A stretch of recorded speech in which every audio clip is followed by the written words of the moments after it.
आपको ज़िंदगी में सबसे ख़तरनाक धमकी कौन-सी मिली? सो मुझे कभी धमकी नहीं दी गई। सिर्फ़ जो मेरे साथ हादसा हुआ था, मुझ पे एक असॉल्ट हुआ था, उससे पहले एक साहब मुझे मिलने आए थे। एक होटल में जहाँ मेरा क़याम होता था, वो मिलने आए थे। उन्होंने कहा जी मैं पढ़ता रहता हूँ। मैंने कहा वो शायद वैसे आए हैं, तो मैंने उनके लिए वो मेज़ पे तवाज़ो का सामान, केक, पेस्ट्री रखी, कॉफ़ी-शॉफ़ी वो दी। जी तब से पढ़ते आए हैं, तब से पढ़ते आए हैं। और एकदम वो जब पेस्ट्री पैटीज़ जब थोड़ी 1-2 वो करके तो एकदम लहजा उनका बदला।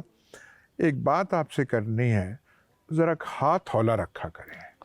मेरे साथ ज़िंदगी में कभी किसी ने ऐसा कहा नहीं, और मैं क्योंकि उस रिमार्क के लिए बिल्कुल अनप्रिपेयर्ड था, मैं कोई सही जवाब ना दे सका, क्योंकि एक मेज़बानी कर चुका था, एक वो खुशगवार माहौल में मीटिंग थी, तो एकदम लहजे में तल्ख़ी लाना मेरे लिए मुश्किल था, पर मैं हक्का-बक्का रह गया। फिर आखिर में खुशगवार मीटिंग हो गई।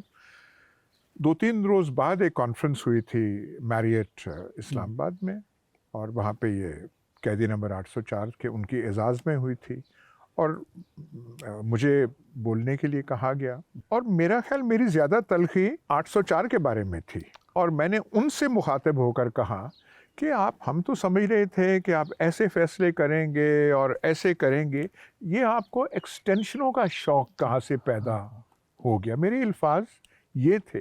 और मैंने कहा ये जो आर्मी चीफ को एक्सटेंशन आपने वो दी थी, किस लिए आपने वो दी थी, उससे क्या वो करना चाहते थे? फिर मैंने इशारतन कहा ये जो एक ही शख्स पे डिपेंड करना, वो हमारे हमसाए हैं, गांव उनका पास ही है, जनरल फैज़ हमीद मेरा, उनकी तरफ इशारा था कि बलूचिस्तान में मसला है तो वही, कोई और मसला है तो वही, अफ़गान तालिबान है तो वो। ये मैंने कहा ये कहाँ से आपने कहा? वो वैसे टू हिज़ क्रेडिट हंसते रहे, मुस्कुराते रहे, और ये जब मैंने कहा वो है, सब कुछ है। लेकिन जो ही मीटिंग ख़त्म हुई, मैं अभी तक फ़ॉये में लॉबी में था मैरियट के, कि उन्हीं साहब का फ़ोन आ गया। फिर हमारी बात नहीं मानी ना? नहीं, आई एम सॉरी, वो फ़ोन नहीं था, मैसेज था कि हमारी बात फिर नहीं मानी। तो मैंने कहा क्या आप बात कर रहे हैं यार, मैं यहाँ से बाद में बात करेंगे। Then he must have realise कि मुझे ये मैसेज नहीं भेजना चाहिए था। तो दूसरा मैसेज आया, नहीं मैंने वो पूरी 2 मिनट बाद आ गया कि नहीं मैंने वो पूरी स्पीच देखी, बड़ी वो ठीक थी, ये थी। तो मेरे साथ ज़िंदगी में यही हुआ है। जनरल मुशर्रफ के ज़माने में कभी ऐसे नहीं हुआ। जनरल मुशर्रफ ने एक दफ़ा वो करण थापर से इंटरव्यू कर रहे थे, करण थापर उनका इंटरव्यू कर रहा था फॉर अपने वो चैनल के लिए। तो करण थापर ने 1-2 दफ़ा मेरे कॉलम्स का कोट किया उनको, तो गुस्से में आकर जनरल मुशर्रफ ने कहा वो तो अनबैलेंस्ड आदमी है, इंग्लिश में कहा। तो उन्होंने कहा जी आप कह रहे हैं अनबैलेंस, कह रहे येस ही इज़ अनबैलेंस्ड, और 1-2 जुमले यही कहा, कुछ और नहीं कहा। एक आध दफ़ा मुलाकात ऐसे हुई। एक दफ़ा असद दुरानी जो ISI के चीफ, उनकी बेटी की शादी हुई, जनरल मुशर्रफ आए, तो जनरल असद दुरानी ने इंट्रोड्यूस, ये जी मिले, आप मिले। तो उन्होंने टर्न करके मुझे देखा, मेरी शक्ल उनको पसंद ना आई, आंखों में वो नापसंदीदगी थी जो हर एक आदमी का हक है, पर वो चले गए। वो मतलब वो ज़्यादा एक बेहतर टाइम था। आप पीपल्स पार्टी में भी रहे, फिर मुस्लिम लीग नून में भी रहे, तो इन दोनों जमातों को छोड़ने की वजह क्या बनी? पीपल्स पार्टी से एक लगाव था, क्योंकि वालिद साहब पीपल्स पार्टी से थे और 1968 में उन्होंने ज्वाइन की थी, और पीपल्स पार्टी के वो MNA भी रहे थे। उनकी कब्र यहाँ पे है, और उनका गलाफ जो था पीपल्स पार्टी का झंडा था, वो आम कफन जो सफ़ेद होता है वो नहीं था, बल्कि और मेरे कहने पे नहीं, लोगों ने बेख्तियार पीपल्स पार्टी के झंडे में, तो वो एक लगाव था पीपल्स पार्टी का। तो ये रहा। जैसे मैंने कहा कि इंसान गलतियां करता है, और मैं PMA काकूल का मैंने आपसे कहा, तो मैंने एक दफ़ा पीपल्स पार्टी में 1988 में टिकट का, सूबाई टिकट का की दरख्वास्त दी थी। अच्छे भले जर्नलिज्म में हम थे, पर वो जब वो कोई जहन में चीज़ आ जाए, और बड़ा वो हुआ और मुझे टिकट नहीं मिला था, तो फिर मैं उसको छोड़ गया। नून लीग में क्यों आए? क्योंकि वो दूसरा एवेन्यू था, वहाँ गए, वहाँ भी कोई बाद में टिकट का मसला। तो कहने अर्ज करने का मतलब ये कि कोई ज़्यादा असूल पसंदी के तकाजे नहीं थे कि एक जमात छोड़ी तो असूल के दरवाजे खुल गए, तो वहाँ ऐसी कोई बात नहीं थी।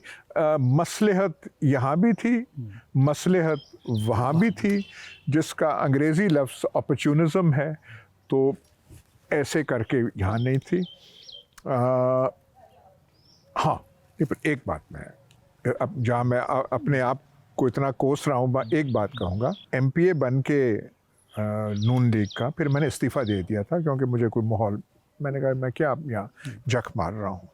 पर जब मुशर्रफ आए और 2002 में इलेक्शन हुई, तो जो पुराने थंब थे, सतून थे नून लीग के, वो चकवाल से छोड़ गए थे। तो 2002 में फिर मैंने नून लीग के टिकट पे किया था, और नून लीग वालों ने शुक्र किया था कि मैं, और मुझे याद है सरदार जुल्फ़िकार खोसा ने 3 दफ़ा पूछा, चौधरी साहब आप टिकट लेंगे ना, मैं फिर कर दूँ ना। मैंने कहा जी मैं खड़ा हो रहा हूँ।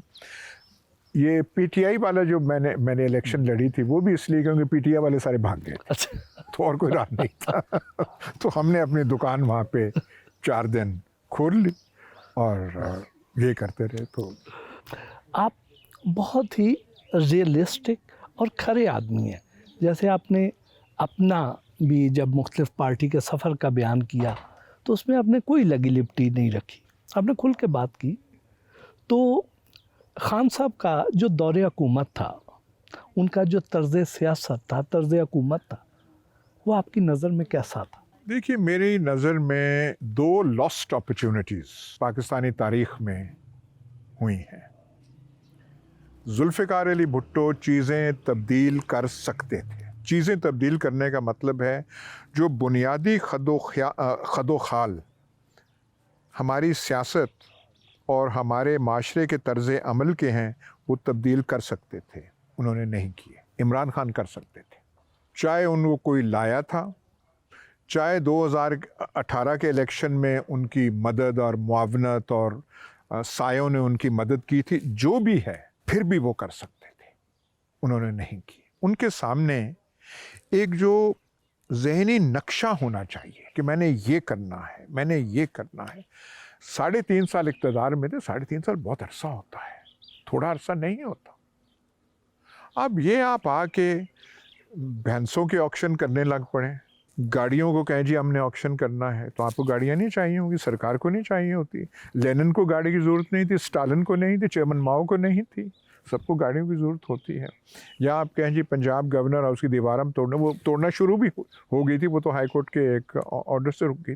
तो ये तरजीहात अगर आपकी होना तो ये चाहिए था कि आप देखें जो बड़े फैसले थे आपको करना चाहिए थे, आप कर सकते थे। तो खान साहब ने अपने दौरे इक़्तिदार में ये जो बेहतरी ला सकते थे नहीं लेकर आए, उसके पीछे वजह क्या थी? क्या उनकी तरजीहात नहीं थी या कोई अहलियत के मसाइल थे?